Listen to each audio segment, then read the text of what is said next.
Alors on va partir maintenant dans une région de cœur dont vous nous avez parlé tout à l'heure. On va du côté d'Albi avec Mathilde Saint-Ouen. Citoyen d'honneur, Oui. ça, si c'est pas la classe, ça quand même. Albi, j'espère que vous visualisez la chose parce que rien La que le cathédrale. nom en met plein les yeux. Exactement. La cité épiscopale d'Albi, entrée au patrimoine mondial depuis 2010, fait partie de la liste prestigieuse des biens culturels uniques inscrits dans le monde de l'UNESCO. Voilà, ça c'est les premières lignes qui sont sur le site de l'Office de tourisme. Et comme je n'aurais pas dit mieux, j'ai pas dit mieux. Voilà, je voulais les refaire comme ça. Et évidemment, on va commencer par la cathédrale Sainte-Cécile, la plus grande cathédrale de briques du monde, la plus grande cathédrale peinte d'Europe. Bim, 113 mètres de long, 35 mètres de large, un clocher qui culmine à 78 mètres. Vous l'aurez compris, c'est un passage obligé, et puis de toute façon, on ne voit qu'elle. Et à l'intérieur, c'est encore plus fou, 18 500 mètres carrés de fresques, 200 statues. Je vais arrêter avec les chiffres. Non mais c'est inouï. Ok. Mais en fait, voilà, il y a tellement de choses à dire et tellement de choses à voir dans cette cathédrale qu'on pourrait y passer 10 minutes. Donc le mieux, c'est quand même d'y aller comme les 800 000 personnes qui s'y pressent tous les ans. Dont Jonathan Lambert et ses C'est enfants un qui signe. traînent là. J'espère bien. En ce moment, d'ailleurs, elle est animée pour les enfants tous les soirs. Il y a des jeux de lumière, c'est encore mieux.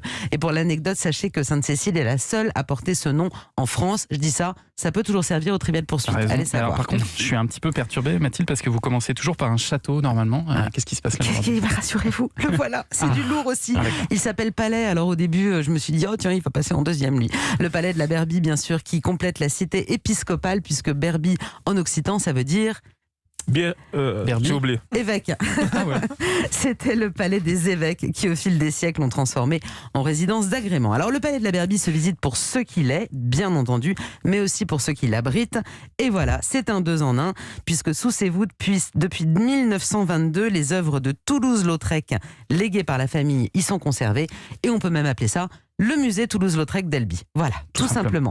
Et vous apprécierez également l'ancienne place d'armes du palais, transformée en jardin classique magnifique. Et en allant jusqu'au chemin de promenade, là, vous aurez droit à une vue panoramique époustouflante, notamment sur le pont Vieux, qui est très très très vieux, puisqu'il date de 1035.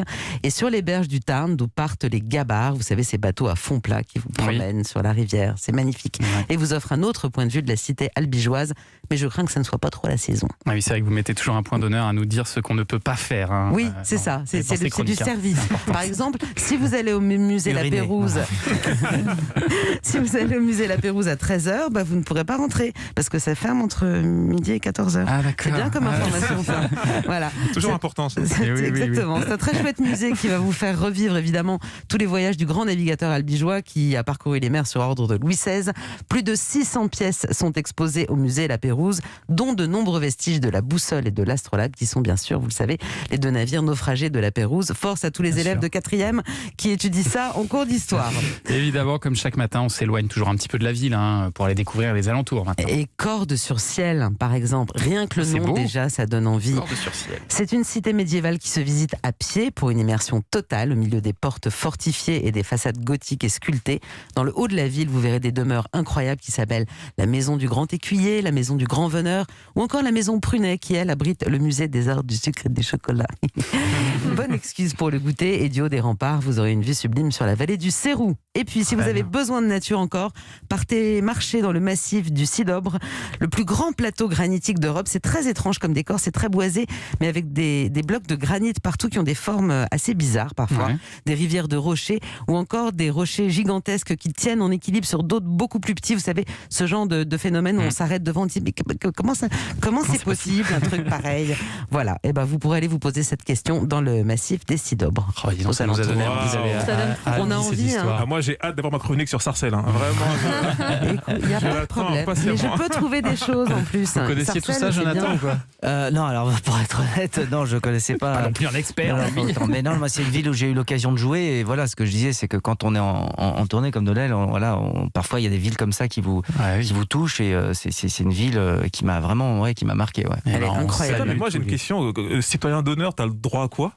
Il y a un petit billet, un truc comme ça? Ah, évidemment, Ah, une chaque mois. chronique. Chaque mois. Non, ça t'a droit à quoi? Non, mais on reçoit un diplôme, hein, il y a une cérémonie et non, bah, Tu fais plus la queue à la boulangerie et tout ça? Exactement. Bah, les gens me montrent du doigt dans la rue. Voilà, c'est déjà. Puis une aide d'honneur, évidemment, dès qu'il Non, entre c'est dans la vrai, vie. Regarde, c'est lui, c'est le seul. Blague à part, c'est quoi? C'est un diplôme, c'est ça? C'est un certificat. Un certificat. Et du coup, une garantie. Je suis garanti. C'est classe. On salue les Albigeois et les Albigeoises qui nous écoutent. Merci beaucoup, Mathilde. Dans un instant, on revient pour les toutes dernières minutes de l'émission.